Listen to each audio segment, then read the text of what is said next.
and our weekly video segment to take you into the back shelves of your local video store, back where it says horror videos, and where kids are devouring some awful films that we call the video nasties. Are you freebasing? Inquiring minds want to know. I have to break free from this culture of mechanical reproductions and the thick incrustations dying on the surface. Fuck the prime time, bitch! Monmouth in the flesh. The pain, I can assure you, will be exquisite. As for our deaths, come with me and be immortal. We have such sights to show you. We've got to return some videotapes. Hello, horror hounds, and welcome to the It Slays podcast. I'm your humble host, Rowan. And I'm Spoiled Oat Milk Mike. And last but not least, it's Colton. And we are back, and we have brought a special guest with us this episode. We decided this podcast needed a woman's touch, I guess, for, this amazing mic pick. So we've brought friend of the podcast, Jill, on. Say hello to the people. Hey, people. What's up? We know Jill from way back, Newfoundland days, my Newfoundland days, and when I thought about this movie, I immediately thought of Jill, because I guess you're fashion, you're God, you're I'm glam, fashion? you're fashion, The taste, the look. Okay, I actually wrote in my notebook, glam horror. This is a new genre. Glam horror. I like it. Mm-hmm. So I figured let's start off just a little about you, Jill. Let's talk about your experiences in horror. Are you familiar with the genre? Do you watch a lot of it? What are some of your favorites? Give us the tea. All right. So I've been into horror for a long time. Had a goth stage when I was a teenager, so watched all that horror. Colton really feels like he's got a kindred spirit in here now. Kindred spirits, yeah. That's awesome. It's good stuff. Love that. Yeah. I kind of took a break from horror, but I've started to kind of get back into it. I have a Shudder subscription now, so that's pretty cool. Probably my favorite horror movie ever is Ginger Snaps. Nice. So I feel like that kind of goes with this movie a little bit, with the feminine thing going on. So yeah, I'm really excited for this movie. Well, we always start off the show, just talking about what we've been consuming media-wise, what we've been watching, whether it's television, movies, what you've been listening to, music, what you've been reading, books, because obviously, other than people that can't really read like Colton, we all read. Thanks. Isn't he a writer or something? Yeah, I'm one of those that after I started writing a lot more, I have a hard time reading because I just kind of constantly obsess over their word choice in every sentence, and it's just, I don't know, it's very hard for me to get through things nowadays, so I got you. Yeah, it's not the best. So let's start with our very own trash panda, Mike. What have you been watching? What have you been reading?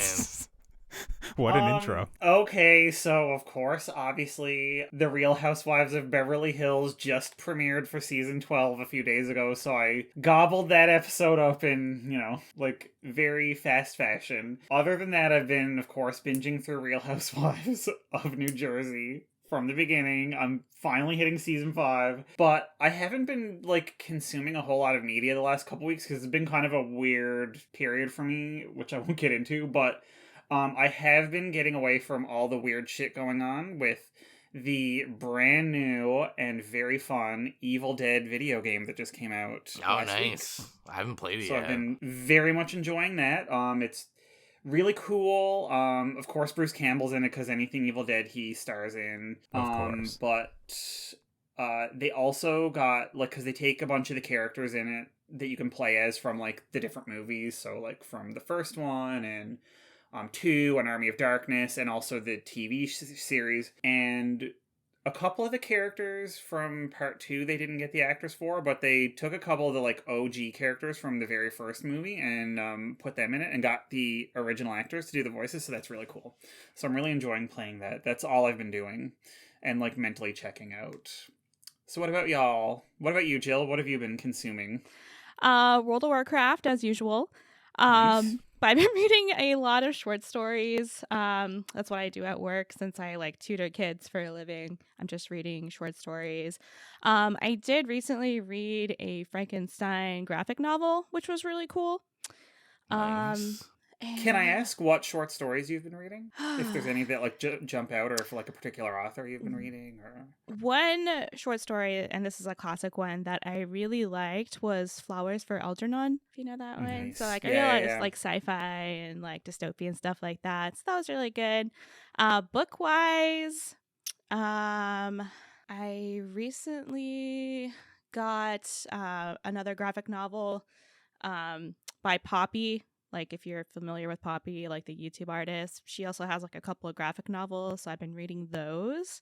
I didn't know she did graphic novels. I love her music. Neither did I. Yeah, No, so it's wow. kind of cool. I really like it. And Nice. for like TV, I've been really into The Walking Dead. Like, I finally got into it recently, and I just binged up the whole way, and now I'm like, where they currently are airing. So yeah, That's a been really cool. lot. Yeah, it is a lot. It's like 10 seasons. All the spin-offs and everything? I didn't watch all the spin-offs, but I Oh, did okay. find a book at Barnes & Noble the other day. It's called The Quotable Negan, and it has like a bunch. He's my favorite. He is so hot. But it's just a bunch of quotes of him cussing, like strings of cuss words, and it's like the best book I own right now. So yeah. Wait, that's is me. that Jeffrey Dean Morgan? Yeah. Yeah. He's so Yeah, hot. okay. Yeah. He is a silver Yeah. fox. The He's comedian. great. Yeah, he's really great. Oh, also in TV, I've been watching The Pioneer Woman on the Food Network. But Oh, wow. that's kind of embarrassing, so we'll continue. Oh, and 90 Day Fiancé, if you're into reality TV, Mike. Oh my God! Don't even get Ro started. I literally, can I just say that I got a text message from him and Exilia like 2 days ago saying, Mike, start watching 90 Day Fiancé.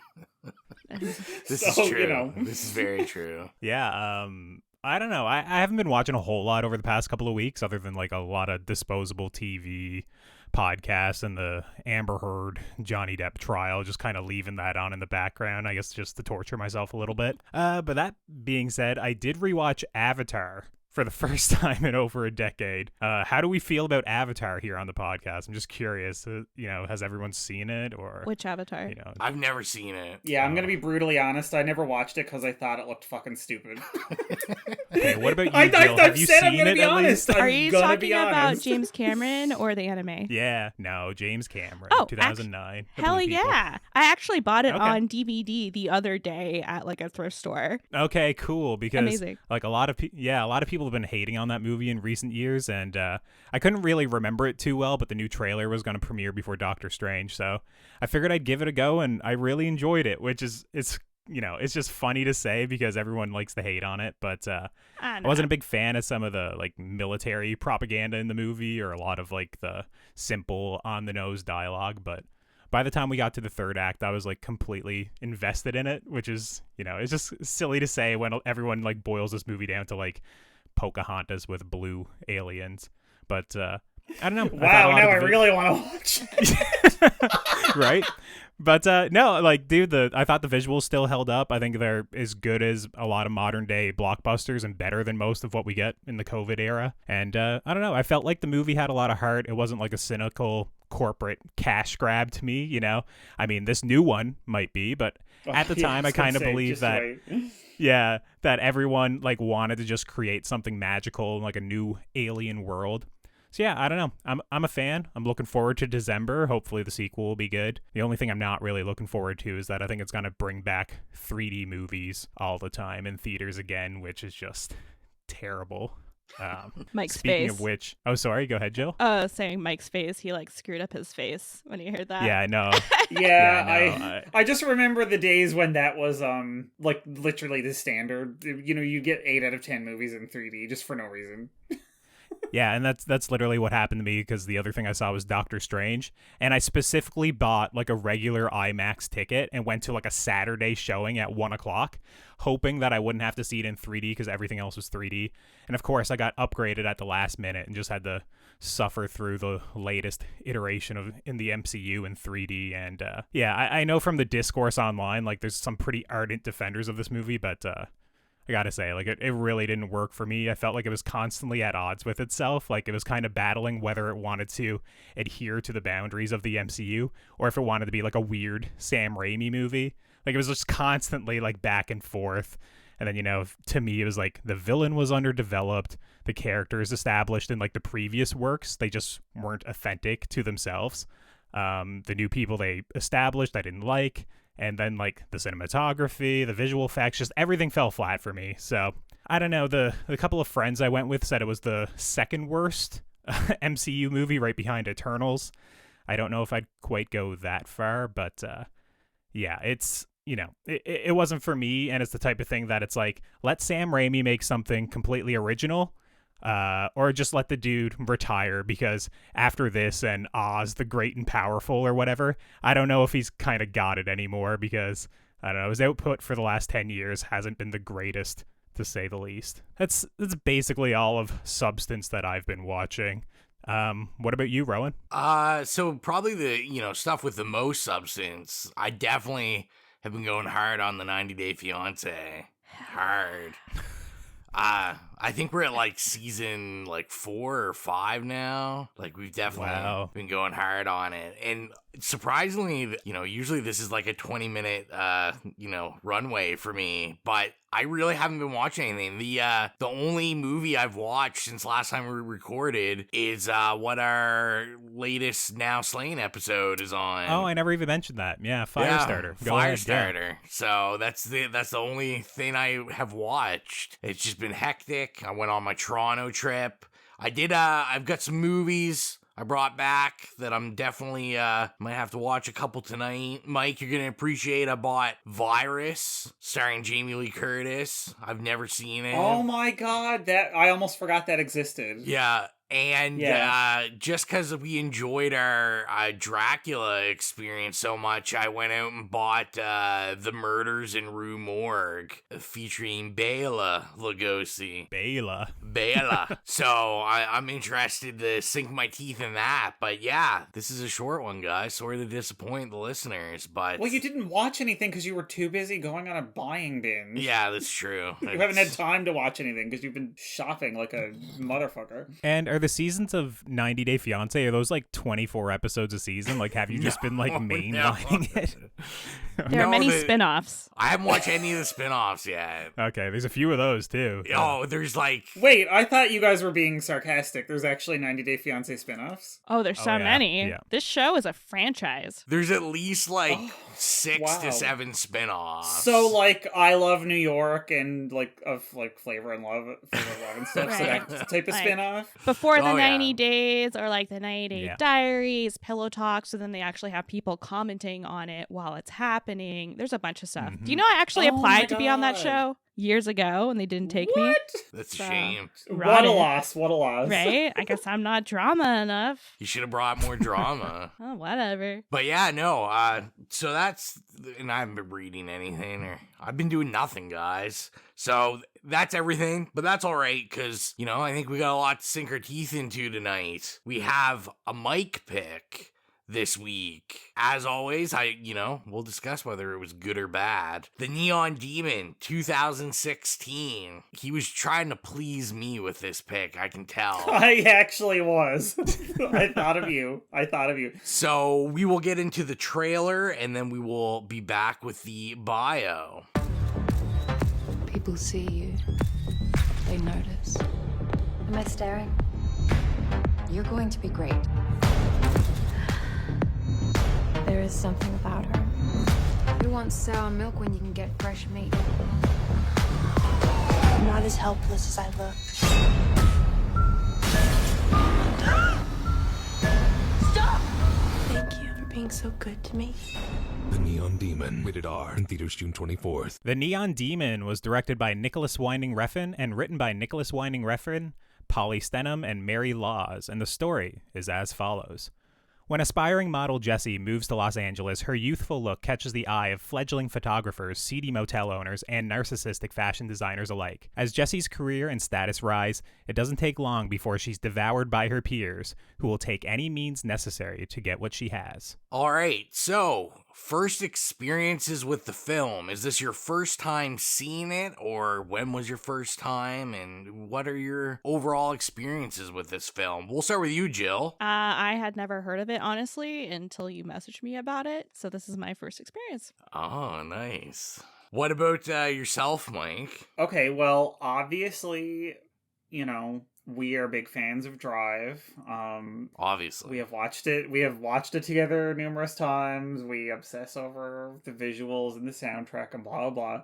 So I was very much looking forward to this. And when the trailer came out, I was like, amazing. I don't think we even got it here in theaters. So I had to wait until it came out in like digital and watched it at my house, my old apartment, because this was a few years ago now. And I may, in my zeal to, how do I say, appreciate it on every psychic level possible, I may have gotten a bit too high and drank a bit too much.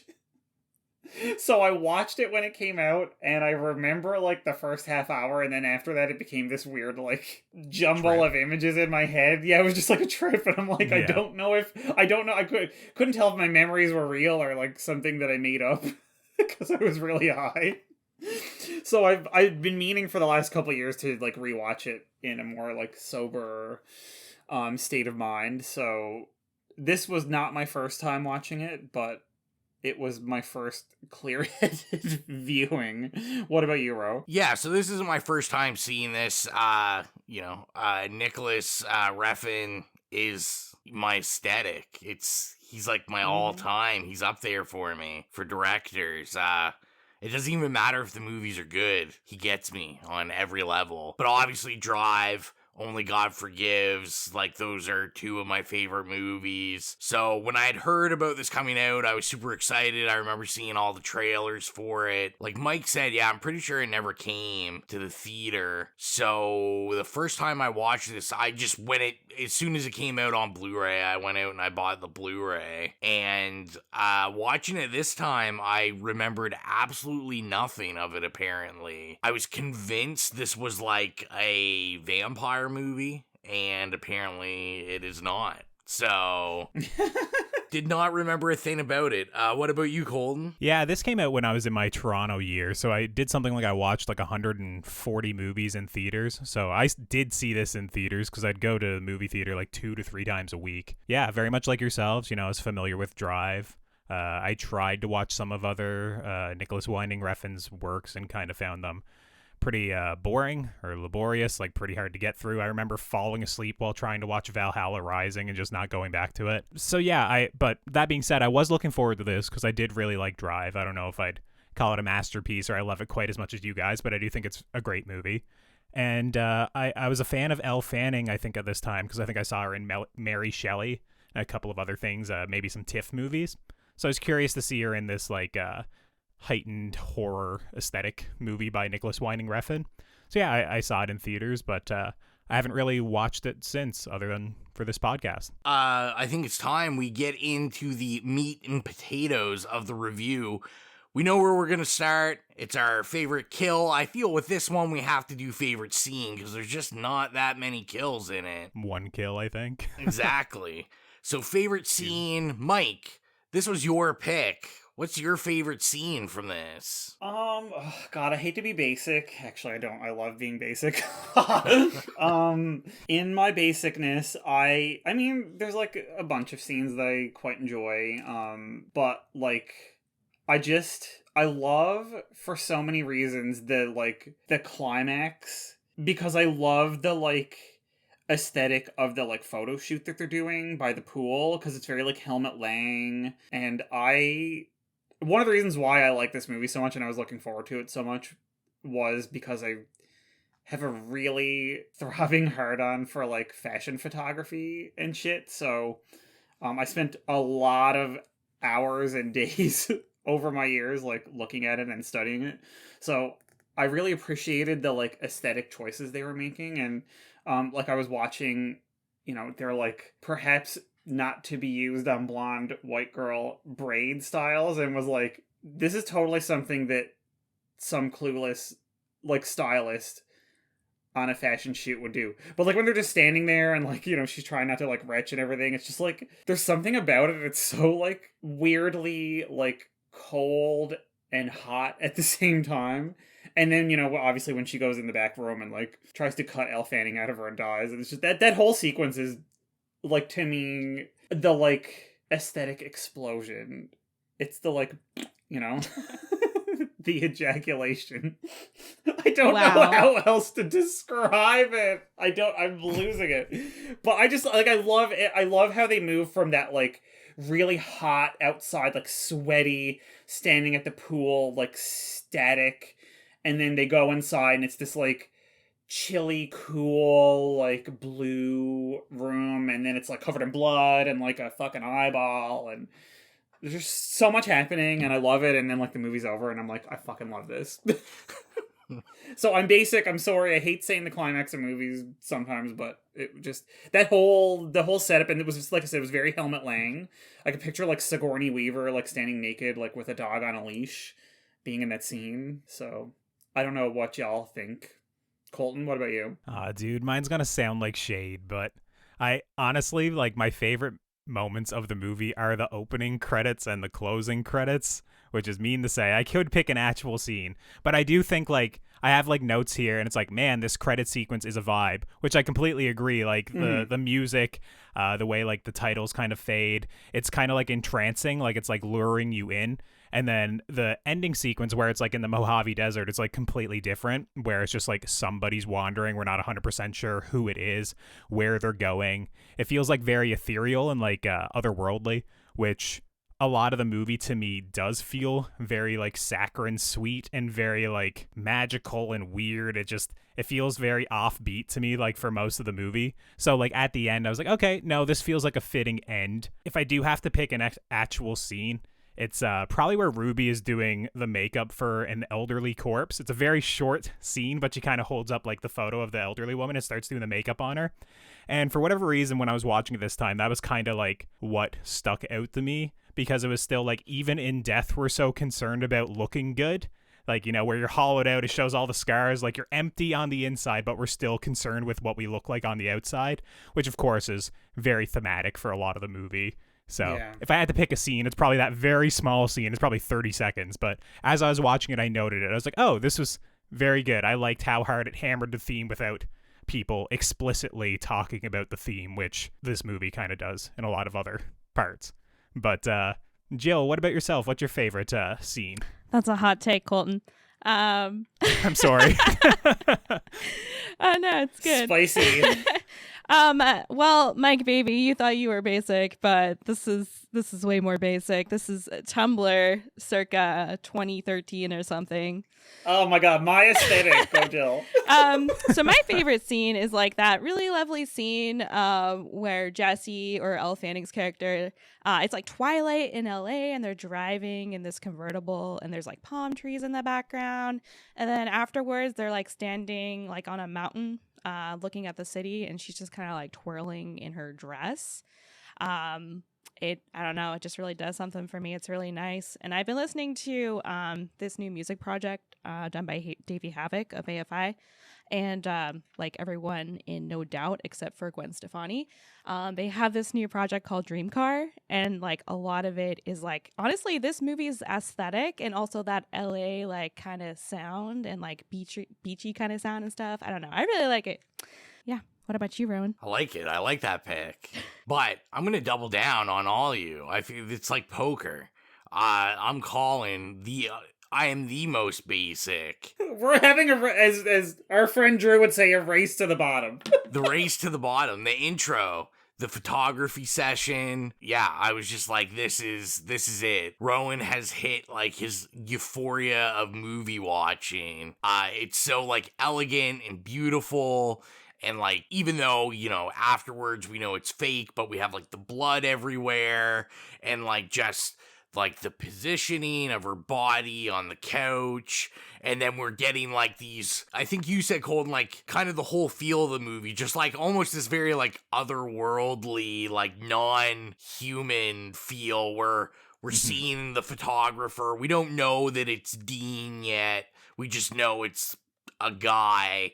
and he's just kind of like staring at her. I'm sorry. And then we're His name is Bean. Bean. Oh yeah, that's right. Beam. That was the biggest shade move ever. I need to remember that the next time I meet someone named Dean. The next time I see my cousin Dean, I'll be like, "Hey, Bean." Wait, what's your name? But yeah, everything about that, it was gorgeous. Obviously, like, we had those, vibrant blue hues going on, which just make me melt. There's no way, like, any of Refn's films, like, there's no way Argento isn't his, like, top influence in total, because, I mean, his aesthetic is just Dario Argento, essentially. Yeah. But yeah, that's I'd say that is my favorite scene. I was gonna say interesting with the color palette in this also, because old Nicholas claims that he's colorblind, so he can't actually see any of these colors. Just interesting tidbit for you guys. That's crazy. It had a lot of bisexual lighting in it. Oh. I found this one was like a lot of the like blue and purple color symbolism. Maybe that was just me. Yeah, I'm like, I don't know if this is on purpose, but I'm digging it. I was gonna say, yeah, I wonder how much is on purpose, how much isn't. I feel like any of the interviews I read from him about this, or like any of the interviews, his movies always seem a lot deeper than he seems to think they are, because, all his interviews, he kind of was just like, yeah, I wanted to make this movie about, like, beauty standards, and it was going to be a horror movie, and, this is what I made. And it just doesn't seem like he ever really thinks, like, too deeply. So I don't know if that's, like, a good trait. I kind of like it. It's not obnoxious or, like, pretentious, Yeah. No, you're right. I do want to give, like, the most massive shout-out of this episode, because I opened Letterboxd, and I was like, I have to know what people, like, think about this film. And perhaps one even better than anything Mike's ever written for a movie, the greatest... First of all, how dare you? The greatest 1-star review for it I ever read, which was, can anyone confirm that Rev has actually met a person? I agree with that. But it's a vibe. Like, I think if you see Drive and Only God Forgives, like, this is Nicholas's thing. Like, these unnatural conversations with people and unnatural reactions, unnatural looks. I always find it gives off like a science fiction vibe more than a horror vibe. I mean, listen, one of the girls said, I want to be like a hanger. And I'm like, that's such a perfect explanation for these characters. They just want to be hangers for his ideas. And some pretty clothes and nice lighting. Yeah, I don't know. I very much got that. As I was watching it, the dialogue pretty much consistently was very distracting for me. Like, I hear your parents are dead. That must be really hard for you. You must have a boyfriend. It's like, who the fuck talks like that? Like, that was like one of the first like interactions. Throwing shade. Yeah, I hear but your it was parents are dead. so wooden. Like when I heard it, I was just like, dude, who would write this? I noted at a certain point, I was like, this movie must be written by a man, just because like everything was just like so concerned about like who they were dating or how hot they were, and then I was like, okay, but is that intentional? There actually are two women. Like, are they trying to be wooden because they're cold and calculated, because they're working in the fashion industry, and people aren't people to them; they're objects that they use to sell clothes.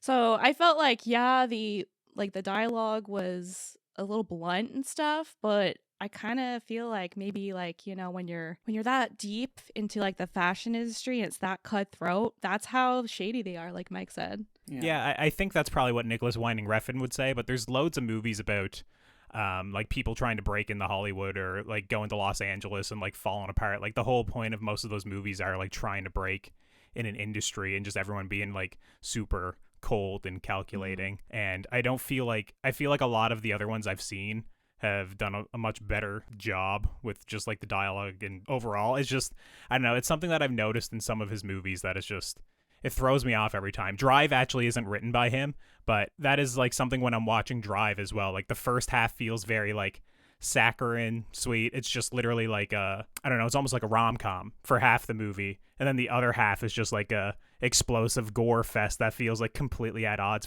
with the first half you just saw. I do get what you're saying, where it's just like, yeah, of course, like, you know, the runway where like all the women are stripped down and they're basically treated like hunks of meat, and a lot of like what they're saying, like, you know, you could just say that is intentional, but I kind of wonder, like, couldn't have you still conveyed that without, I don't know, bad dialogue, in my opinion? Right. But, Rowan also said know. this guy like doesn't know cares? what he's doing. He's just making movies. So like maybe he's just making whatever and we're just kind of dissecting it. well, that is kind of what I feel like, you know. Period. I didn't throw shade, but like I also feel like that cadaver thing is like a metaphor for most of his movies, where they are very beautiful on the outside, but they're lacking a lot of like substance for me. Like I do find a lot of them are like all style, no substance. I know that's a very like common critique of his filmography, but it's also just, like, a very boring one. Well, but that's what I'm just saying. Like as I watched this, I was like, yeah, I get what you're doing. I was so bored after an hour. You know what bores me? People who have all sorts of ideas and have no flash. It's a movie. I want to see flash. I want to be aesthetically dazzled. Preach. Well, I'm not And saying that's you what can't be movies do to aesthetically me. dazzled, though. I'm saying Right? you could also you could have like characters that aren't cut out. You could have. You can, but you don't need to. It's like looking at a photograph. If I want to like look at a fashion photograph, I don't need it to tell me a goddamn story about like, you know, some social issue. I just want it to look hot. So why I did wanted he make this a movie to then look and not- hot. Why did he make a movie then and not just like get aligned with like a fashion brand? Why didn't he just like do like a runway show? Why did he have to make a movie if he just wanted to like show off, you know, fashion lighting when apparently he's colorblind? So like that's not even attributed to him. That'd be his cinematographer and his director of photography. I don't know. I don't know. Honestly, I thought it was like a very symbolic movie, actually. And I actually really liked it. One of the things I liked about it most was that it was really implicit. Like, there wasn't that much dialogue, but there's a lot of feeling. I agree, Jill. Rowan, what do you think? I feel like we've just been talking. You've just been listening. So we've get in. Rose just standing back from like the fucking gunfire at this point. I know you're a huge Nicholas Winding Refn fan, but I'm just curious. I'm an observer. I mean, this one, I mean, if we were putting this, you know, if we were ranking the Nicholas Refn movies, like, this definitely isn't in my, like, top of his. I do think this is, you know, probably one of the, like, the weaker entries, even though I do really like this. One of my main critiques of it is I think the almost 2-hour runtime is a little rough. Now, his runtime is usually around there. I think there probably was some spots that he could have, you know, trimmed up a bit. There was some, you know, there's some stuff that, although beautiful, didn't necessarily, I think, went anywhere. Like, my big thing with this watch was, like, the stuff with, like, the Jaguar or whatever it was, like, in the room. I thought that had more, I guess in my mind, that had more of a place in the narrative. And then this watch, I was kind of like, oh, like, it's just kind of like a thing that looked cool that, you know, other than this tie-in that we get in the mansion at Ruby's house, like, they have that stuffed Jaguar on, like, I actually have there. something to say about that. Oh, well, please. I have like 3 main themes for this movie, and one of them is like predation. And I think the Jaguar and the wild cat, I think it's either foreshadowing that she's going to meet her demise on the catwalk, or also because of a cat fight, which actually all of that happens. So I feel like that is symbolism. Brilliant.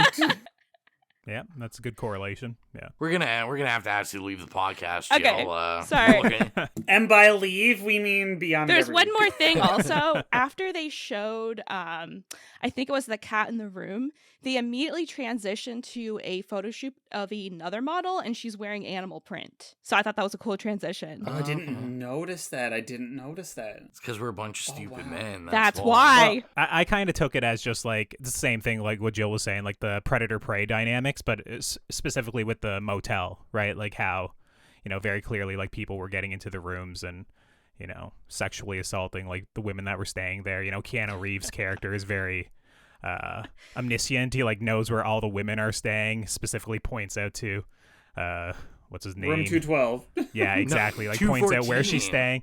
And then the one that, you know, is next to her where there's like a 13-year-old girl staying there, like very gross. So it was just kind of like, I thought a little bit like maybe it was foreshadowing that scene where she's kind of having a dream or a nightmare, or I don't know, maybe it is reality, we don't really know, where he comes in, like puts the knife in her mouth, and then she hears a girl being sexually assaulted in the room next to her.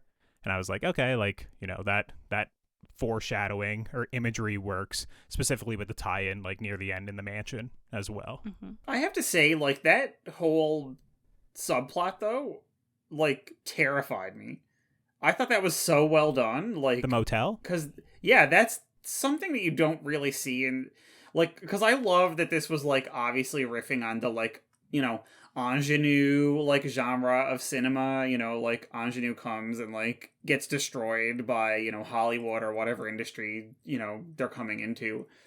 And I don't know, I just thought that whole subplot was just, like, absolutely bone-chilling, because it's that, like, basic level, like, you see them getting chewed up by the system and shit, but, like, and, like, their peers, but the very basic, like, their shelter, they're staying in this, like, shitty-ass motel, and even there, they're just, like, a meat grinder for, like, somebody else. Right. You know what I mean? Like, whether it's, you know, the guy who owns it, or, like, somebody that he knows, maybe, that he's, like, in collusion with, or whatever. I just, like, that, to me, like, it made my skin crawl, and I thought it was, like, extremely I think it's effective. hilarious that Keanu Reeves played, like, the motel guy. But two things he said that I really liked, and then their allusions also, to Lolita and also Hard Candy when he's talking about Jesse. I thought that was really cool. Yeah. Yeah, well, and that was kind of, you know, a running theme that I know I kind of weave through it, and then once I read some was, you know,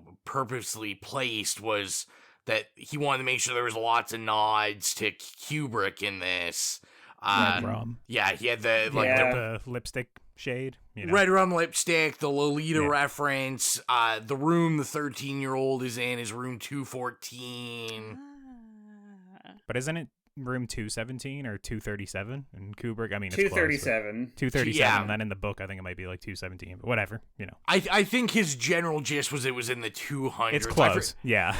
I forget. It was a weird rundown where, you know, his idea for this was he wanted it to have like shining pacing and shining uncomfortable feel to it. So I mean, he definitely had a way. I was gonna say what you were saying, Jill. I was gonna say this. Is this like the only or one of the few instances that a director has made Keanu Reeves a piece of shit in a movie? I was like, I don't think he really does this. And to me, I thought he was the brightest point of this film. Like, he was my favorite in it. Creepy old man.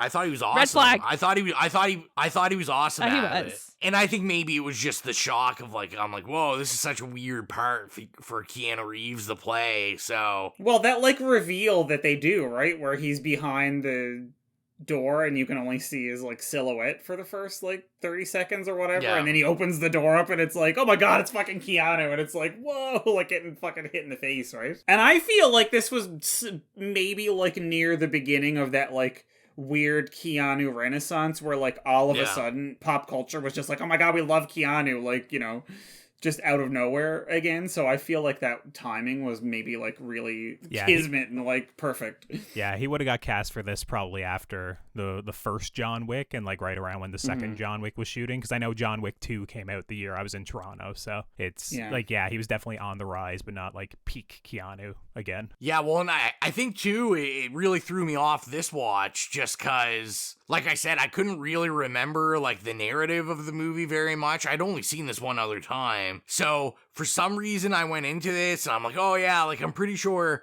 they make Keanu seem like a piece of shit, but I was like, I think he's good in this. Like, I think it's like her buddy. And I guess I was like the total opposite of wrong. Like, correct. He wasn't the biggest piece of shit. I mean, I feel like most people are a piece of shit in this movie, so I guess it's all relative. I mean, but even I have Jessie. to say, well, yes, of course. I mean, they're all like, you know, that kind of transformation she goes through is very interesting. Wait, why is Jessie such a piece of shit in this movie? She goes to a diner and then she brags about how great she is on the end of a diving board. Is that it? Well, I mean, I guess I looked at it is I looked at it as like, I mean, to me was almost like a superficial moral of the story type thing, is like she gets absorbed in this fashion industry, and because this movie's automatically assuming that everyone in this fashion is just, you know, a predator or a piece of shit, and then she just kind of gets absorbed in that, and, you know, once she's kind of has, you know, her revelation with, you know, I found it was, you know, at that scene where she's like on the catwalk, and then she has the vision kissing the mirrors, and I'm not great on like Greek mythology. I know it's like whatever the word narcissist. Like, yeah, the story of Narcissus. Yeah. Like, I know it's like based off of that story, like that whole imagery, and then she basically transforms into, you know, she's just like another cog in the wheel of fashion, and, you know, then she starts, you know, just kind of becoming an asshole like all the rest of them. Which to me, like, it works for the story, but at the same time, like I said, it's almost unfair because you also... I'm just trying to think how to put it. I guess to me, you know, Colton, you were talking about, like, on people talking unnaturalistic and, like, wooden and everything like that. I think a hard thing with this film that you have to get past is that there's no one to really, like, latch on to. Jesse for a little bit, and, you know, Bean's about it. Like, Bean's really the only decent person in this entire movie. Yeah, I didn't like him either. I actually just don't like that actor in pretty much everything I've seen. He always comes off, no matter what, he always comes off very creepy to me, or very, like, trying to remember his lines the entire time. I don't know. So he's asking Jesse very much about, like, his photography, and if they've been asking about him, he's very much, like, working his career as well. Mm-hmm. That's why I don't know, it's like, I guess I never really disliked Jessie really by the end of the movie. Like, if I think about what she did wrong, like, yes, she becomes the neon demon on the runway, you know, she becomes like the it factor, she's, you know, who everybody wants to be, but like, that's her career aspirations. She pushes off Jenna Malone with an unwanted sexual advance, and then when Carl wants to leave, Carl Glussman, or Dean, whatever his name is, it's like, she's just like, yeah, I'd rather not go. And it's like, okay, I don't know. It's like pretty minor to be like, have 3 women murder you and eat you. It's like, I don't know. I feel like she's not really that bad in comparison. But yeah. Did anyone else like find Dean creepy in the movie, or do you guys like Carl Glussman? I don't know. I'm not gonna lie. I'm not familiar with him. Like, he looked familiar. Like, I know I've seen him and stuff, but honestly, he's a man, so I don't pay attention to male actors, so no offense to anybody, but like, I don't give a fuck. I've probably seen him in 20 things, and he's just like literally like oatmeal, right? Yeah, I think he's in some like Gaspar Noé stuff that I've seen him in. And oh yeah, okay, and like I've seen some of his stuff, so I've definitely seen him. But I have to say, because when we were talking about, you know, Keanu and our thoughts about his acting, and, you know, him being like a really good piece of shit and stuff, I absolutely thoroughly enjoyed every fucking person in this movie. I think that, I don't care how wooden you think they are, everybody, like, I couldn't take my eyes off them, and they were magnetic and charismatic. Like, I mean, Jenna Malone obviously is great, and we are not ever going to say anything bad about her. I agree. She's the high point of the movie for me. Yeah. Always. You know, Elle Fanning, I thought, did like this really interesting job with, like, kind of, you know, acting with her body and like her face and stuff, because that's kind of like what you have to do. But like, I found even the girls at first that played the other models, Sarah and Gigi, like, at first I was like, oh yeah, you know, they're the like blonde girls, but like by the end of it I was like, god damn, I'm really invested in it. Like, I think these actresses are really good. Like, I just couldn't take my eyes off them. Maybe that's just me. Everybody in it, to me, like, did just such a phenomenal job. And like, the guy that played oh my god, not the photographer, because he was also good. I saw him in Wrong Turn, but the designer. He was in Dexter. Remember the dude? Yeah, the Robert designer. Sarno, Yes, the designer. I was like, when they were. Yes, yeah. I even thought that like he was really kind of like charismatic and, you know, magnetic in that like restaurant scene. And I feel like a lot of people, you know, obviously like to throw shade at this movie for being, you know, very wooden and stuff. But I think even though the characters might be kind of built like that the actors are actually doing a really good job with that sort of like mannequin style that they're trying to stay within. Maybe that's just me, but I literally was like, oh my god, I love all these actors like so much. All my notes are like Gigi, Jenna Malone, like exclamation point. Yeah, I mean, like I said, I'm not as big of a fan of the movie as you guys, but, I still like the cinematography. I still like the lighting. I still think the casting is good, by and large. It's a lot of, faces that I like to see. When Christina Hendricks pops up, I was like, oh, great. Oh, my God, yes, like Joan Holloway. Right? Joan Holloway. Yeah, when she pops up, I was so excited. Yeah. That's all I think about. I'm like, Joan, you stole my heart. A high point. And can I just say... Everybody, when we're talking about Mad Men, just to take one little 20-second side digression here, everyone's always like, oh my god, Peggy Olson, and I'm like, no, Joan Holloway, Peggy Olson's boring ass bitch, and she's a Scientologist. Christina Hendricks, man, and she plays on The Handmaid's Tale with the fucking Scientologist. Yes, I can't. The cognitive dissonance, I had to stop watching it in the first season. But anyway, it's all about. I had to throw that out there. I'm so glad everyone mentioned Christina Hendricks because she is. A treasure and does not get enough work. Yeah. Bean is a piece of shit, though. I will say that because he finds out how young she is, and he still tries to make a move on her and keeps trying. I have that noted. It's the very next scene that he finds out she's 16, and we cut to him leaning over in the car, trying to put the moves on her, and she, pushes him away, thankfully. But I was just like, greasy. That's what I'm saying. I don't know. I didn't care much for Dean the entire movie, anyways. It's like, do you make your career out of being a greasy asshole, and do we respect that? You know what I mean? Do we respect that you're so good at it that we fucking hate you? You know what I mean? I could respect it if I believed he could remember his lines. I could respect it then. But that's right. Yes, it's the cogs are turning whenever he's on screen. That I'm just literally he's trying to remember his lines. I don't know. It's just something I can't unsee. You got to look at his eyes and see if he's looking off camera at the cue cards. Exactly. He's reading the Bristol board right behind the camera. They're there. The earpiece and the AirPod in the one ear. They're just feeding him. It's like a Cyrano de Bergerac. Yeah. I had read that apparently that was the hardest role they had to cast because Nicholas said that everyone that they tested came in and just all they did was mimic Ryan Gosling from Drive, and he that was his big thing. Is he was cause this is this was kind of his first movie of those bunch that Gosling wasn't in. He was I don't want a character like Gosling. I don't want you to pretend you're Ryan Gosling. And the only reason he ended up casting that actor apparently was I guess he's good friends with Gaspar Noé. And Gaspar Noé was like, hey, you should hire this guy. At that time, I think that's when Love came out. Yeah. And he was the star of Love, and he was like, you should cast him, he's great. And that's what he did. I was gonna say, Jesse, I don't know if any of you guys looked into, but Jesse was actually supposed to be someone else. They had casted someone else. What's your name? Carey Mulligan or whatever her name is. Oscar nominee Carey Mulligan? Yeah. Probably too old for the role, I would say. But anyways, go ahead. Well, sorry. I mean, yeah. Yeah. Apparently she was casted and everything, and then she had a scheduling conflict and had to drop out of it. I wondered, we talked about Bean being creepy. All the guys kind of being creepy in this. They're all creepy, yeah. But I will say the second viewing, because of course, if I've already seen it, I've talked about it on the podcast before, I'll be watching this, but I'll also kind of be going through just facts about it and reading stuff about it. And I didn't know that Fanning she was actually 16 when they shot this. Is she really? No way. Really? Yeah. Are you fucking kidding me? So when she got casted for this, she was 16.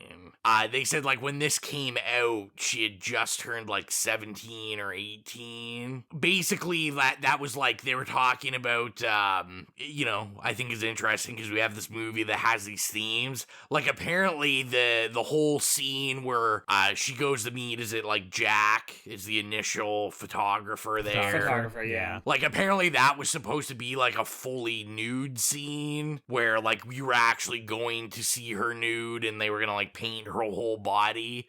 And apparently I was surprised that.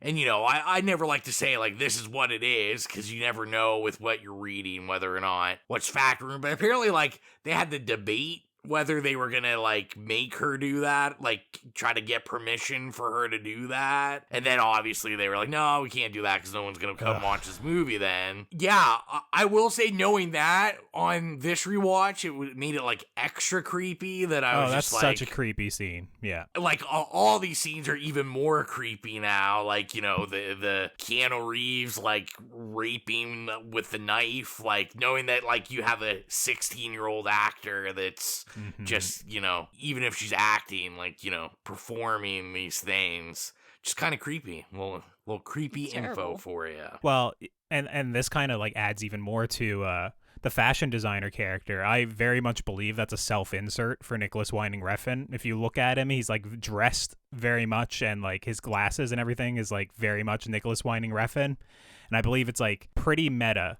that he's making this movie. That guy's so obsessed with like getting like the right girl. You know, he picks like the youngest, like innocent looking virginal deer in the headlights type of girl for this role. And the dude is like such a douchebag. And I don't know if you guys have listened to very much Nicholas Winding Refn, but I don't know. Rowan messaged me a couple of weeks ago basically being like, oh man, I listened to Robert Eggers and he's such a douchebag. He doesn't like Marvel movies or whatever. And I'm just like, bro, you love Nicholas Winding Refn. He's the biggest fucking douchebag I've ever heard. So I was like, when I saw that character, I could not like not see Nicholas Winding Refn, and I was just like, oh, this is like another it's like another metaphor or symbolism within the movie, right? Like he's obsessed with making art, you know, casting these women, you know, like they're pieces of meat to display his art. What is Nicholas Winding Refn doing in this movie to get his points across? Like, I don't know, it all felt gross to me. Like, I don't know, I didn't like that. I hated that character. Yeah. Also, Nicholas Winding Refn describes himself as a pornographer as well. Like, he's like, I don't make films. I'm a pornographer. He just cares about like shooting bodies and the aesthetic and stuff, which I don't know. I guess maybe I want a little bit of plot, not necessarily my pornography, but in my films, I want a little bit of plot, I guess. And he doesn't care about that, I guess. I don't know. It's just weird. I know it's no bunch of Quakers looking at a creepy goat for 2 hours. I agree. As if that's my favorite movie ever, but yeah. Yeah, I'm just gonna ignore all of the slander. I'm gonna ignore the slander. I'm gonna ignore the interviews. It's playful ribbing. It's playful ribbing. Yeah, what about the character? Like, what do you think of the character then? Did you see Refn in that character at all, or you just saw the character? Or yeah, what? I just kind of saw the character. So some more of the reading I did about it, like apparently that character like was actually like was like a very minor character.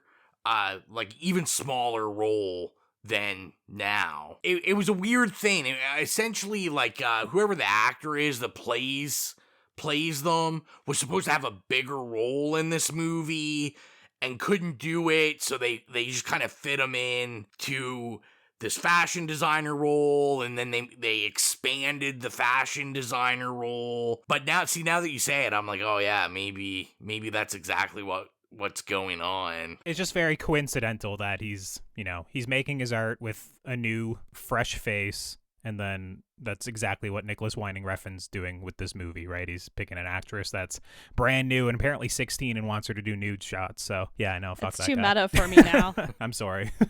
I think you ruined it. Yeah, I'm gonna have to not think about it anymore. Jill, I want to hear some more of your thoughts. Jill, you had 10 pages of notes. Yeah, let's get into it. Okay, let's see what I got here first. So the first question I was asking myself is like, who is the neon demon? So I had a lot of thoughts about that. I thought you would have known it's me. I am the neon demon. I am so sorry. I didn't get that. So I was wondering if it was the fashion/modeling industry itself, or is it vanity itself? And does Jessie or Elle Fanning, does she become the neon demon, or, is she just a product of the neon demon? And then there are all these triangles in the movie and like the Triforce symbol. And I tried to I drew a bunch of triangles, and this is going to sound whack. This is going to sound manic. I'm sorry. So my first triangle was, okay, if the neon demon is vanity itself, we have Jessie trapped in the middle of it. we have Ruby at the bottom, like she's the foundation because she got her like more and more so into it. She like helped her. And then you have Sarah and Gigi on the sides, making the other two sides of the triangle. And then I was thinking, okay, what if it is about vanity or narcissism itself? Then you have like the Triforce. You have Jesse, who's stuck in the middle, and the whole thing is like the industry. On one of the other mini triangles, you got Ruby, and then the other one's Gigi and Sarah. And then I had like my running themes on the outside of the triangle, like predation, competition, or jealousy, and then like I already mentioned narcissism. So yeah, what do you think? Literally, I took it very literal, but I mean, I like your interpretation, specifically the three women, Jesse in the middle, the foundation being, what's the character's name? It's Jenna Malone. Ruby. But Ruby. Yeah, basically being the one that is a foundation. She's the one that like introduces her to more people in the industry, you know, does her makeup, that sort of thing. So I really like that reading. Whenever I watch the movie, I took the literal one where, you know, she changes underneath the neon lights in that scene that we've already said, where she's like kissing herself in the mirror and it's like we don't know what's real and what's not. I always took the literal approach, but I mean, I like those metaphorical approaches, or, you know, what you put out there as well. And it's like she's trapped in the middle and she can't escape it. So in the end, they're all going to like corner her and kill her, which is cool. Another thing, since you brought up Ruby, is I thought there was some really interesting stuff about her, obviously, like her name. And then the grooming aspect. So she's literally a mortician, right? So her job is to transform people to whatever needs she has to do. And she also grooms Jessie in a way. Like she gets her more into the industry, and then she actually like sexually assaults her. So I thought, and she's also brushing her hair right before she does that. So I thought there was like a lot of grooming stuff going on there. Yeah, no, I was gonna say I definitely got those vibes, and that's why, you know, I think there's definitely, you know, you're definitely on to something with the triangles. I think there's obviously supposed to be some sort of like occultish vibe going on in this whole like fashion LA scene, and the grooming part to me was like a big thing, because I thought, yeah, like Ruby, this doesn't seem like the first time she's done it. To me, I was like, this is Ruby grooms them, you know, they become this like neon demon, and just you know, kind of. I mean, she knew exactly what to say to her at the beginning, right? Exactly, like she knew exactly how to like stroke her ego, but also how to like seem like she was being cautious and a friend and all that, you know, typical grooming shit. But like that scene when she's marking on the mirror, you know, they very specifically have that stuffed fucking like leopard in the background behind her while she's marking on the mirror with the lipstick. Like it could not be any clearer, you know? Yeah, she has those tattoos at the end. Yeah. Yeah. She's like doing rituals. Yeah, I was gonna say, what did you guys make of that near the end? Like she has clearly like occult tattoos on her, like, you know, like the rings around her nipples, the like weird crude drawings like on her stomach. We never get a good shot of any of it to really like kind of make much of it, but like which is weird because she's naked for like 4 solid minutes at the end. Yeah, it's just like they shoot around it. Like I feel like I may have saw like kind of like two people having sex on one part of it. I'm not sure, but it was the type of thing where I was like, okay, is this movie trying to now do the Hereditary thing where it was like all divine, the symbols were there throughout, but you were overlooking it, and it was always going to end this way because there was like a supernatural force or something involved in it. And I was like, I don't really think there's enough substance in the movie to like give it that reading. But it was just like I was just wondering why. I think it's a nod to like, you know, all these conspiracy theories that you hear about like in the showbiz industry and in LA. You know, like you hear all these crazy things like, oh, they're sacrificing children and they're like bathing in their blood. And also to go back to that Ruby thing, she's like bathing in blood at the end. It was a great like Elizabeth Bathory thing for me. Yes. I was gonna say, and I did love like the shots of her in the bath. You know, that was one of like it's true because it kind of like it goes back to that kind of like Manson family thing, right? Yeah. You know what I mean? Like, yeah. And this was one of the scenes where, like, I mean, obviously, like, I mean, we've seen way worse. I'm not offended, but, like, these were one of the scenes I just felt like he could have trimmed a bit. Like, the shot where we have her, like, looking at the other two, like, showering together, and they're kind of, like, wiping the blood off each other. I think it was interesting because I know, Jill, you said, like, when we started, you know, that when you looked at this as like a real like feminist film, I think I did get those vibes. But what's hard with a lot of these films that are meant, I think this is made to be looked at as a feminist gaze. Yeah, like I think the male gaze is really coming through there. Like the shot's just really lingering too long. Like the point's already made, and we're just going like up and down their bodies as slow as possible for no like real narrative reason. I liked it. Well, I mean, I was watching it in the dark. Like, no, I want to talk about this scene. So it like took me a while to figure out that it was blood coming off, but it might have been because there's like sunlight like glaring at my TV. Oh, but, yeah. Okay. What I was gonna say, interestingly enough, I just brought up the male gaze. The cinematographer is a woman on this movie. So, yes. I mean, yeah. It felt very much to me that it was very male gazy as I was watching it. Like it was like, once again, what Rowan's saying is lingering on the women for like a very long time, like in the showering scene. Like it almost feels like it's supposed to be tittillating, but I guess that's nice word that's choice. Also the theme of the movie, I guess, to some degree, right? So titillating. But it's funny because like I was watching it and I was like, clearly the cut back and forth, and because Rose said it went on for like 3 solid minutes and there was really only like 2 shots, was that it was her obviously watching them and knowing that she's, you know, yes, whatever, like a bi or a lesbian or whatever. And that kind of like complicates this gaze theory, because the whole theory of like the male gaze never allows for anything other than a like hetero cis male version of that. And I just thought that was interesting because, you know, it's like the perspective of, it's kind of the male gaze because it's like looking at the like nude female body and stuff, but it's like complicated because it's kind of like you're cutting back to the POV of like a woman. Yeah. But it's also like, but again, it's the same sort of like feeling as you would get. But anyway, it's listen. I guess, and my real issue with it, I think maybe in terms of the feeling of the male gaze in that scene was maybe like in the editing process, because we do get the cuts back and forth, but then we ultimately just give up on getting Ruby's reaction to it, and then it's like, nah, fuck it. Like for 2 minutes we're just gonna look at these girls touch themselves in the shower, which, you know, and like I said, like you said, Mike, like I can get where we say, okay, we know she's looking, so we're seeing it from her point of view. I felt like that was a scene where like we probably could have got more out of I guess like reaction out of Ruby's side of things or something like that, other than just, you know, I felt it was like they just gave up and they're like, nah, you know, no one wants to just watch Ruby, like, you know, we can't see anything nude on Ruby really, so let's just focus on the shower.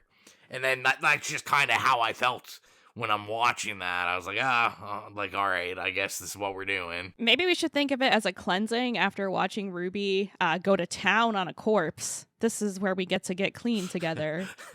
I'll take it. I feel like you're gonna unclean. Very disturbing scene as well. I feel like you're gonna need Ro's more talking in the about shower. scenes that could have used trimming, and he's talking about this scene, which is frankly inoffensive to me when compared with that. Again, not complaining. I Because, turned down the volume when that came on. Yeah, I had when I was watching this, of course, you know, like with the dialogue, you have to like turn it up really loud because, you know, then the music gets really loud and you turn it down low and you're like, fuck, I gotta jack the volume up again. And then, you know, it's like, oh god, I gotta turn the volume back down. I need to mute this or my neighbors are gonna be like, what the fuck? I'm sure they already are. All my windows open. Yeah, they're like, what's going on down there? Yeah, that scene's even more creepier now because we get cross cuts to Elle Fanning as well, like while she's doing that, like very clearly, like she's thinking of her. But now Elle Fanning being 16 in the movie, you're thinking of her while you're doing this to a corpse. It's just, it's a horror movie, so it's horrific. You gotta give it that. Well, yeah, I mean, it is a horror movie, but I feel like a lot of the horror doesn't happen until probably like the latter half, other than just thematic, like, this industry is horrible, these guys are creepy, I guess. The probably like the biggest horror part is, well, Mike was saying the climax was a little bit later, but I think the climax of the movie is actually when the three women kind of ensnare her and like chase her through the house a bit with the knives and stuff. A lot of the lighting there and the holding the chef's knife out to defend herself and stuff like that. A lot of that gave me some good horror vibes for sure. Yeah. I wish that had gone on for a bit longer. I could have gone on for like a good I knew solid you were gonna say like that. Yeah. Shut up, bro. I could have gone for like a nice abrupt, 5 though. or 6 minute chase scene around that mansion. It was huge. It was huge. I was thinking the We had exact some same really thing. good chase scenes. Yeah. I was like, here we go. We're going in the full giallo, so I'm Yeah. for it. I was like, just give me the Argento. Give it to me like I want. butcher knives coming through doors. Like, yeah. I mean, and Yeah, I speaking could've of totally gone for villainy, that. sorry, go ahead. I was just saying all we were missing is the black gloves. That's all we were missing. True.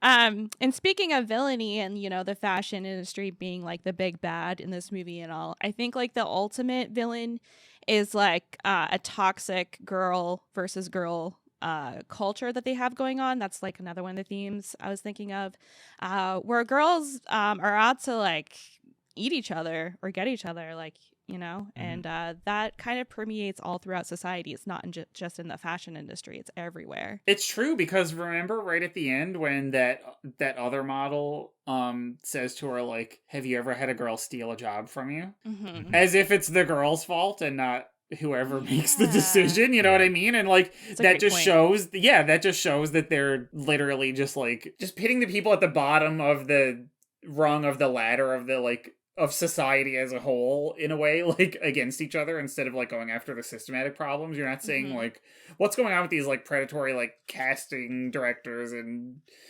designers and photographers and all that. No, it's like the girl stole the job, you know what I mean? And it's like, I ate her. It's like, yeah, it's like literally just, like this class warfare, except it's just like intra-class, right? Like it's just yeah, awful. there's that level of like, women quite literally eating each other, but there's also that whole thing about like, oh, the industry is going to eat you up and spit you out, which is like very literally what happens at the end of this movie with whichever one it is, Gigi or the other one that I don't remember her name right now. Yeah, it's just, where she ate her up, spat her out. It's just like, okay, yeah, I got it. Thanks, Nicholas Winding Refn. I got your metaphor long ago, but thanks. I think, wasn't it Gigi? She's the one with like plastic surgery, right? Yes, yeah.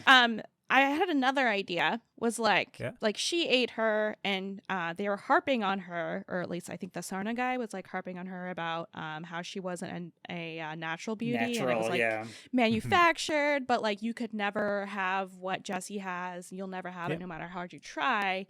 And she's like going on about being like a bionic woman, but then when she eats Jessie, she can't keep it down. So like maybe even if you do something crazy like this, you're still never going to be at the top. You're not going to be that hot commodity. And then it's funny because Sarah, who I don't think has any plastic surgery, comes and eats the eyeball afterwards. So I don't know what's going to happen with her. Hopefully she has an iron stomach. Right? Well, yeah, I kind of took it in the way of like she just literally didn't have the stomach for it. Like what they did, like they committed the murder, they consumed it, but she was one of the ones that didn't have the stomach for it. I guess she's not cut out for this, where the other one is clearly going to be the top dog, or, she's going to be able to take. Yeah. That's but like what I got Jill's from it, idea but feeds into the whole like cannibalistic metaphor. I mean, so does like not that. having the stomach for it, where they literally I someone get they it. puke them out. Listen, I'm trying to give Jill props, okay? No, Jill's bringing like loads of good ideas and like extra layers of meaning to the movie. It's just Nicholas Winding Refn, I think, is kind of stunned like a lot of the time. Like I feel like his metaphors are very on the nose. It's all like very obvious the entire movie he's telling us. But I mean, I do very much like Jill's interpretations of it for sure. What did you think of that moon shot, Jill, with like Ruby near the end of the movie? I wasn't sure, like, was she like birthing someone? Was she urinating? Was it a period? I have no clue what was going on in that scene. Do you have any insight? So I do, because of Wikipedia. So before I even watched the movie, I Wikipedia'd it. And I was like, okay. And they talk about at the end, Ruby urinating and blood gushing from it. I don't really know.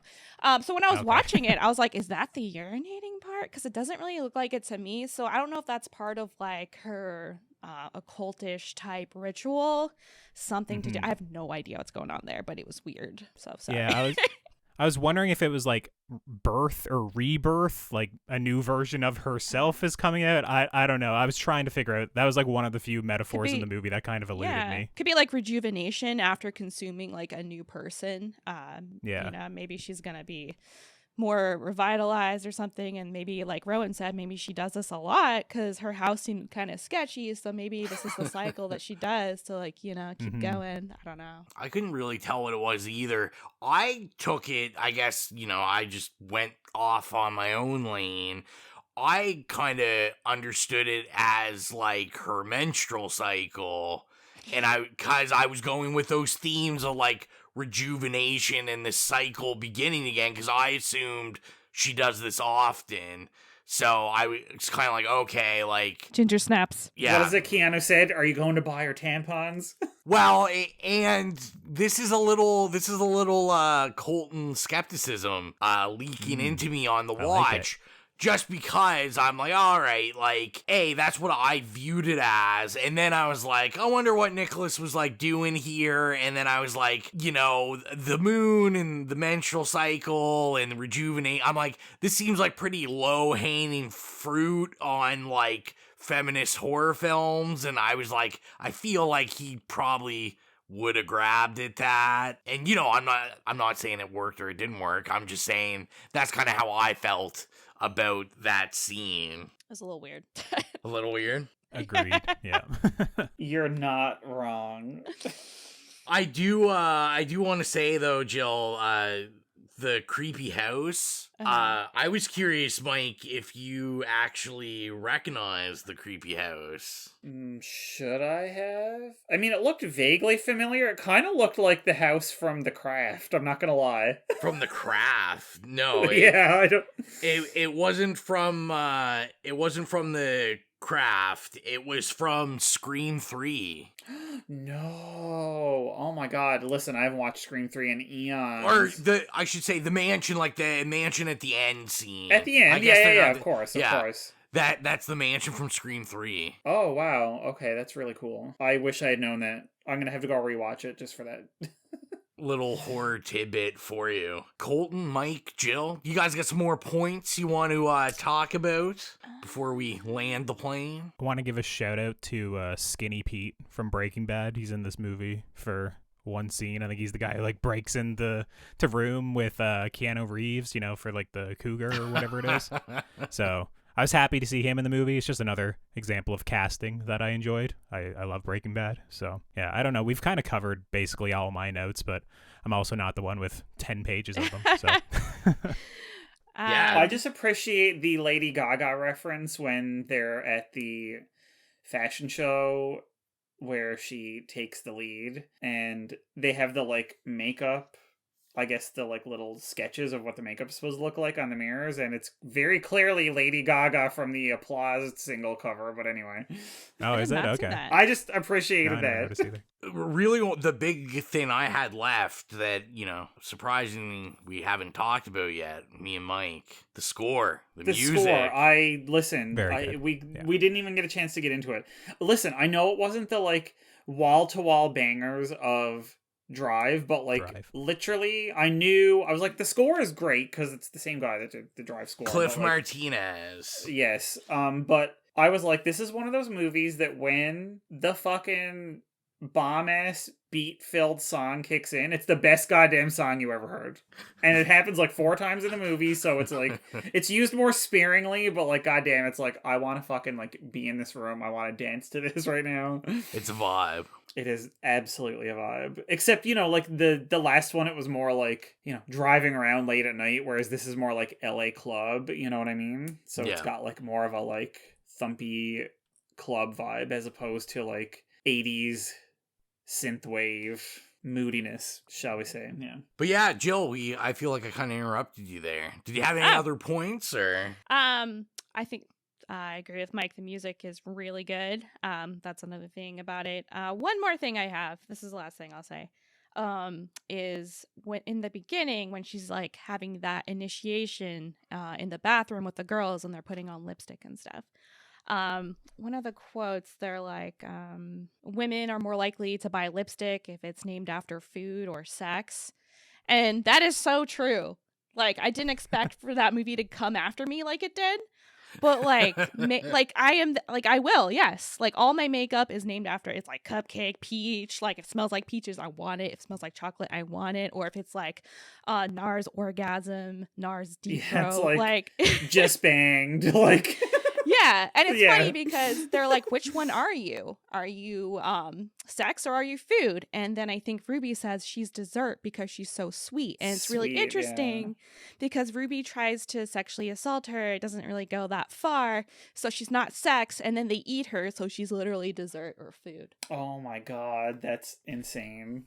It's also interesting because she has no agency really over like which she is, right? Like Ruby makes the choice for her. What is she, food or sex? And you know, we're not really sure explicitly which one she chooses. Yeah. She has no agency over what she is. She's just like a blank slate that everybody else puts their desires onto. Yeah, which Much is like a quite model. literally the photographer scene with the gold paint and stuff, right? Yeah. You know, and what is gold? It's malleable, but it's also beautiful and whatnot as well. So there's a lot of it in there. It's just that was a cool scene where he does like that dramatic like artist touch at the end where he flicks up the gold on her neck.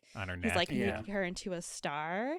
And the other question I have, and I promise this is the last thing, but like, what do you think Jessie's star power actually is? And is it because she's so young and innocent?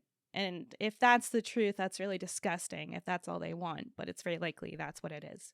What do you guys think? So this is bizarre. So when I started rewatching it, I was gonna post that I was watching it on Twitter and just put a couple of like pictures up or GIFs or whatever, because I always do that. And when I was flicking through and trying to find some like good ones, I was looking at the pictures, but then I kind of like saw the little like if they were from an article, it would have the like title of the article, like kind of half of it underneath it in the Google image search. And there was one that said like, I didn't even read the article, so I can't, like, I have no idea like what the substance of it was, but the quote underneath the picture was cannibalizing purity. And then it was continuing on with something. And so the whole time then that I was watching the rest of the movie, I kept thinking about purity versus impurity. And I kind of thought that she was very like porcelain, and that it was more about her being like pure, and that's why she was so young and, you know, innocent and hadn't fucked anybody and all this, and they were all like impure in certain ways, and like especially like Jenna Malone with like fucking a corpse because it's like ultimate desecration, but she's covered in tattoos, so like at the end I was like looking at her body and going like she is like trying to expel, and like maybe that whole thing at the end was like her trying to expel her impurities. You know what I mean? And it's kind of so like becomes this like weird, right? And it becomes this weird like they had to eat her because she was pure, and like it's like eat or be eaten. Ooh, and everybody else is just sort of tainted. And that was my sort of like I just read that phrase and I didn't even read the article, and so that triggered like the whole time I was watching it all these like kind of thoughts in my head about that. I don't know why I didn't bring it up earlier. I just sort of got carried away, but yeah, I thought that was a really interesting way to like read a lot of the stuff that was happening, and it made it less about like, oh, she's 16 or whatever, and it's more about she's 16 because it has to represent this like a literal, you know, she hasn't been tainted by the world yet, but she's about to be because they're gonna eat her up, you know. Yeah, I was I got like kind of what Jill was saying at the end, where I was thinking this industry is like pretty toxic, you know. I think that a lot of the people were just viewing her as fresh meat and looking at a lot of the other people as like used up, or they've been around the block. You know, he doesn't want someone who you've seen in every other runway show to be leading his fashion collection or the showstopper. He wants someone who's fresh faced and someone, you know, who hasn't been essentially used up or hasn't been, you know, cast and everything before. So I kind of think it's weird knowing now that Carey Mulligan was going to be cast in this movie, because Carey Mulligan's very much in a completely different phase, right? She's playing like mother roles most of the time, right? In Drive, she was literally a mom. The mother, yeah. It's super bizarre. I'm not saying Carey Mulligan can't, you know, obviously pass for younger. I mean, loads of actresses do it. It's just, it's very weird. Like, I almost feel like you cast Elle Fanning very much because you want someone who's very young. You want her to have the big eyes, deer in the headlights sort of look. I thought she was like perfectly cast in this movie for what they were going for. She was wonderful. But yeah, I think she just looks different from the rest of the women, which, I think they're like the women in the movie are beautiful. Obviously, they're all models, but she does look very different than a lot of them. She has the big eyes. She's very petite. And obviously, everyone in the movie keeps pointing out that she's so innocent and virginal. And, who did you fuck to get this interview? And, obviously, she's not doing any of that.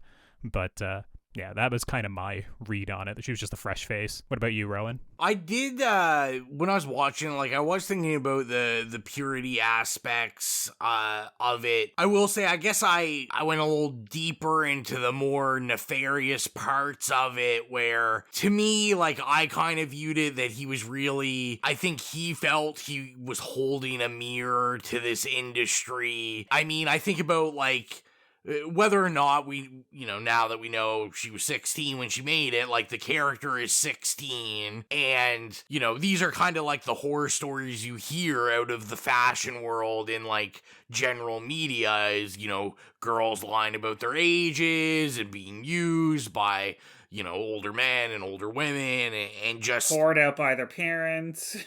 And exactly. And I think even in 2016, we're still steadily building up on that prominent narrative of, the quote unquote, Holly weird and just, these strains of, just pedophilia that people feel are in these industries. And it's kind of like I said before, do I think do I think that he thought he was doing this amazing, never before done thing? Probably. It's been done, but that's what I took it as in total.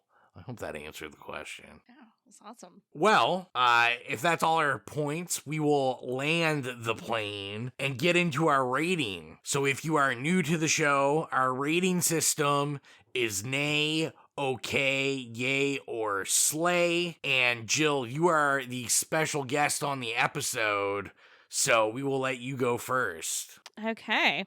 Well, I will give that a slay because I thought it was a really good experience. The whole movie was just an experience. Everything just it just melded together perfectly. I loved it. Slay. What about you, Mike? Yeah, honestly, slay. Listen, I get it. I get the critique. I get what you're saying. I get what Colton's saying, and I understand it. But I think Jill, I looked at it more as a aesthetic and visceral experience. And I don't want all of my movies to have substance, honestly. Sometimes I just want something that I can eat up with my eyes, and this did that for me. And I also like things that are just fucking weird and mysterious. And while obviously there's a lot of stuff in this that, is obviously a sledgehammer, you know what? Sometimes that's what you need. And I just appreciated the allusions to all sorts of there's so many allusions and stuff in this. You could do a whole other episode on there's allusions to surrealist art in it and all sorts of insane fashion photography and stuff like that. And it's just the more I watched of it, the more I kind of the second time around, I kind of picked up on all this stuff that he was throwing in there that not everybody would appreciate, and I ate it up and then vomited out the eyeball. So, also an image I will never forget. One more thing. I don't think you should have to defend your position on it. You like what you like, and I don't think it lacks substance. And I like it. Yeah, there's plenty of substance. You just gotta open your fucking eyes. Don't say that, Jill. We make Mike defend all of his choices. Yeah. You haven't been here for some of these choices. I can only imagine. Honestly, Ro has a point. So thank you, Jill, but Ro does also have a point. I got you. How about you, Colton? Yeah, I'm in the minority on this one. Even on my letterbox, most people give this a 4, 4.5, 5 stars. I think the movie's okay. I do subscribe to the style over substance thing. That it's just, I do agree. The score is great. The cinematography is great. A lot of the lighting, it's very much a vibe for a lot of it, but I've mentioned I do get bored about 35 minutes in. I checked my phone once at 35 minutes, checked it again at like 55, still had over an hour left. So it doesn't really do much to me. I'm very much like, I've seen loads of like art house films or like just very visually stunning movies, and I'm always left wanting something more. So I'm very much not that guy. And it's just like, I don't know, even like the story itself, I don't think it's particularly original. Like Mulholland Drive does this, Starry Eyes does this, Pleasure does it this year with the porn industry. There's loads of movies that kind of do this story, and I'm not even saying that a story has to be completely original. It's just I've got what this movie does with an actual story, with actual characters and better writing elsewhere. So I understand people like watch this for the aesthetic. I'm very much not one of those guys. So yeah, it's an okay for me. What about you, Rowan? So I'm going to split it down the middle. I'm going to say yay. I can't give it a slay. It is a vibe. I like it. I know you want to. I've got to, Come on over. I've got to give it a yay. I mean, this isn't a reffing film that like I necessarily am going to pop back in immediately. Like Drive, I watch all the time.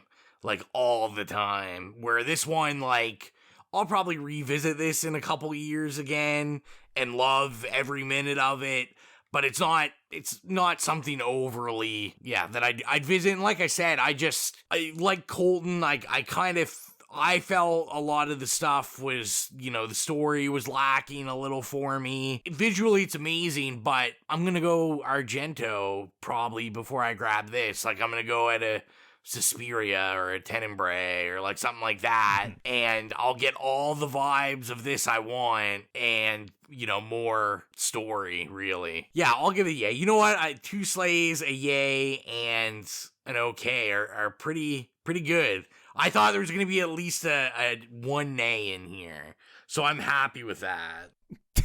To be honest, I'm shocked that Colton's in a good mood. Yeah, I was like, fine. That's the thing. It's like when I rate things on Letterboxd, it's like I would give this a 3 out of 5 in my books, which is it's okay, like the casting and all the lighting and stuff. Like I said, it raises it up a little bit, even if I feel like a lot of it is pretty hollow. Yeah. But, yeah. So not me with Predator giving it 2 stars or whatever. No, I don't say something's the best action movie. The best action movie and give it a 2 stars. I mean, that's loads of shade.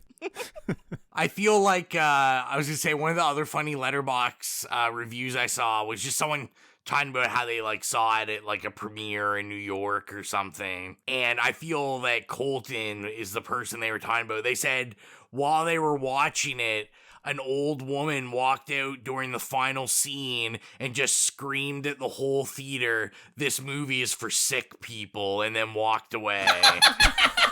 Yes, it is. I mean, I don't know if I'd go that far. I've seen sicker movies, but yeah, I mean, it wasn't the greatest watch this week, that's for sure. So this week, you guys didn't tell us what you thought about it, because no one left any comments, which didn't surprise me. I feel like this is a polarizing... Let's see. The weeks that nobody has anything to say about it, it's always a Mike pick. To be fair to our listeners, I was a little bit late putting up the poll this time, and I think I may have disguised the like, what's your review or what did you think on this movie a little bit. Like I picked the same color as the background, and Rowan didn't even see it there. He like asked me, like, are we gonna ask? So what you're saying I think is you I may have fucked up is what I'm saying. Me. You sabotaged me. No, I always love to hear what the listeners are saying, but I think I may have screwed up this time. It may have been easily overlooked is what I'm saying. Fair. And the horrific hotline is empty, also not surprising on this one. Like I said, no one ever wants to leave us a voicemail. It's brutal. Especially not on a mic pick. People don't talk on phones anymore. And that's a very good point. We said they can email it in too. I mean, we'll throw anything in there, But with that, Colton, tell them if they do want to leave a message, where they can leave it. Yeah, they can go ahead and head on over to, you don't have to head on. You just got to dial this number. It's 1-902-418-8620 to leave us a message on voicemail. And like I said, if you want to do that, you want to record something yourself and splice it up a bit, you can always just send it directly to us. I'm pretty sure it's itslaispodcast@gmail.com, right? It is. Yeah, and if you'd like to follow us on our social medias, we're everywhere at itslaispodcast. That's Instagram, Facebook, Twitter, Slasher, Letterboxd. I don't know, there's probably some other social media that Rowan threw us on. But yeah, we're everywhere at It Slays Podcast. And what about the horrific playlist, Rowan? So yeah, if you like the music from this will definitely be getting a few additions. On Spotify, we have our own playlist. It's the It Slays Podcast Horrific Playlist, where we have music from the movies we reviewed that we enjoyed, as well as just music from horror movies in general that we like. And, you know, it's never a wrong time of the year to just jam to some great horror music. I do it all the time, so I seem like a pretty relatively normal person, I would hope. Yeah, I was going to say, I think saying normal is a little bit generous to you, considering you've seen a Serbian film 3 or 4 times. I don't know if the average bear has seen that, but yeah, I mean, you're somewhat well-adjusted, I guess. I'm a sick puppy, guys. What can I say? So all that's really left is to announce the upcoming episode. But before we do that, Jill, I wanted to give you a second, like, if you wanted to, you know, if you want people to, like, follow you anywhere or know what the business is, I give you a little time to say something. Oh my God, you're rolling out the red carpet? Yeah. I roll out the red carpet only for the VIP guests. Well, damn, I just shut down my Etsy shop for the summer. If you'd like to follow me, it's IDK my BFF Jill with a G on Instagram. That's it. Thank you. There you go. She is iconic, a legend, an icon. Yeah, I'm sure we'll have her back. So please, we'll have a film that we know that Colton will need a nemesis for. So what? I don't want to be the nemesis. No, I mean, she brought great points. I think we should have her back for sure. A mic pick. Bring me back for a mic pick. We're going to bring you back for a mic pick, a real mic pick. A mic pick that we're all just like, Jesus Christ. Listen. Why did he pick this? Okay, so now that we've figured this out, I'm going to calibrate a pick for Jill to come on and that everyone's gonna hate. This is gonna be my rubric. Have you guys seen the Confessions of a Teenage Placenta movie? No, I haven't even heard of it. What? Maybe we should have a Jill pick. That was like a weird plot twist at the end of that sentence. Like, I think it's on Amazon Prime. I have Amazon Prime. Please look it up. It's amazing. Yeah, that sounds fantastic. It's definitely a mic pick. But yeah, so all we do have left is to announce the upcoming episode. And Colton, I think it falls on you. Yeah, I don't know if what I'm picking is quite as good as what Jill just said, but what we're going to be covering next time is a very special movie to me. It's a movie that gave me nightmares for years after seeing it, and in some ways still affects me to this day. So, of course, I feel like it's going to be highly, highly controversial, too. Yes. Well, I was going to get into that, but of course I'm talking about the Spielberg classic, Jurassic Park. You know, it's an episode that's been 65 million years in the making, and honestly, some people probably won't classify it as a horror movie, so I'm sure we'll get into that and a whole lot more on the next episode. So I think that is everything. Thank you, Jill, yet again for coming on and, just keeping us men in line for this one. Yes, it was wonderful. Thanks for having me, guys. Appreciate it. But that is everything. Thank you for listening. I am Rowan. Bye, it's Mike. I am Colton. See you later. We're going to expand our weekly video segment to take you into the back shelves of your local video store, back where it says horror videos, and where kids are devouring some awful films that we call the video nasties. Are you freebasing? Inquiring minds want to know. I have to break free from this culture of mechanical reproductions and the thick incrustations dying on the surface. But the prime time gets Monmouth and Fletch. The pain, I can assure you, will be exquisite. As for our deaths, come with me and be immortal. We have such sights to show you. Gotta return some videotapes.